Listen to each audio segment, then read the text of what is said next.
চট্টগ্রাম বিশ্ববিদ্যালয়ের শিক্ষার্থীদের সাথে স্থানীয় গ্রামবাসীর সংঘর্ষের সময় কয়েকটি গরু আসলে শিক্ষার্থীরা নিয়ে যায়। পরবর্তীতে আসলে সেই গরুগুলো কি হয়েছে এ নিয়ে সামাজিক যোগাযোগ মাধ্যমে নানা গুজব ছড়িয়ে পড়ে। সেই গুজবে আমরা দেখেছি আসলে এমনও গুজব ছড়িয়ে পড়ে যেখানে বলা হয়েছিল যে সেই গরুগুলো শিক্ষার্থীরা রান্না করে খেয়ে ফেলেছে, অর্থাৎ সেই গরুগুলো তারা জবাই করে মাংস রান্না করে খেয়েছে। কিন্তু আমরা এখন এসে আসলে এই যে দেখছি ওই একই জায়গায় গরুগুলো আবার ফেরত দেওয়া হয়েছে, অর্থাৎ দুটি গরু এই যে এইখানকার স্থানীয় যে বাসিন্দা তার দুটি গরু সেদিন আসলে নিয়ে যাওয়া হয়েছিল শিক্ষার্থীরা। পরবর্তীতে তারা সেগুলো আবার সে যিনি গরুর মালিক পক্ষকে সে গরু দুটো আবার বুঝিয়ে দেওয়া হয়েছে, একটি ছেড়ে দেওয়া হয়েছিল, সেখান থেকে গরু নিজেই চলে এসেছে। আরেকটি যারা এখানকার যিনি গরুর মালিক তিনি গিয়ে বিশ্ববিদ্যালয়ে শিক্ষার্থী এবং কর্তৃপক্ষের সাথে কথা বলে তিনি নিয়ে এসেছেন। তো আমরা আসলে গরুর মালিক পক্ষ যিনি, আমরা আসলে তার সাথে একটু কথা বলার চেষ্টা করব। এই যে আপনাদের গরুগুলো আসলে নিয়ে গিয়েছিল কখন? গরু মানে আমরা সব বাসায় ছিলাম, এখানে যখন দোকান ভাঙচুর করতেছে এই সময় আমরা এগুলো সব ফেলে চলে গেছি, কারণ যান বাঁচাইতে হবে, যেভাবে সবাই আসতেছে।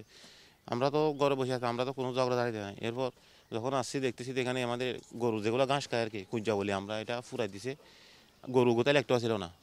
পরবর্তীতে গরুগুলো আপনারা নিয়ে আসলেন কখন? এগুলো আমরা যখন এখানে আসছি মানে মানুষ যখন চলে গেছে তখন আসছে আর কি, বাইরে আমরা তো দূরে চলে গেছি। আসি দেখতেছি গরু মানে বিলে বিলে মুততেছে, সব নিয়ে যেতে চাইছিল আর কি। ওখান থেকে আমার বাইরের এলাকার মানুষে মিলে কতগুলো আনে দিছে, আরগুলা ওখানে নিয়ে ওখানে একটা লাতে বসে দেখে একটা কল করে মানে একটা মহিলাকে কল করে বসে, ওনাকে ওখানে মানে ভাতটা রান্না করে আগে ছাড়তে হবে, ওনাকে কল করে বসে একটা গরু দিকে যাচ্ছে এরকম।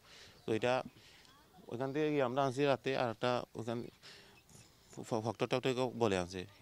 ধন্যবাদ। আমরা আসলে শুনছিলাম ওনার বক্তব্য। সামাজিক যোগাযোগ মাধ্যমে যদিও আসলে আমরা দেখেছি গুজব ছড়িয়ে শিক্ষার্থী এবং স্থানীয় গ্রামবাসীর মধ্যে আবারও যে উত্তেজনা, সেই উত্তেজনা তৈরির নানান চেষ্টা সেদিনও ছিল, এখন পর্যন্ত আসলে সেটি অব্যাহত আছে।